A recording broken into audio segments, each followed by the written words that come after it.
కళ్ళ ముందు కనిపించే దైవం అవుతుంది. లేదనుకునే అల్పులకి ఆమె కళ్ళు తెరిపిస్తుంది.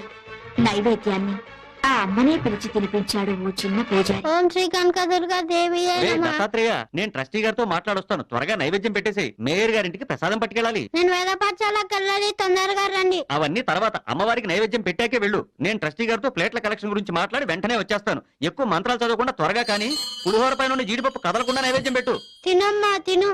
నేను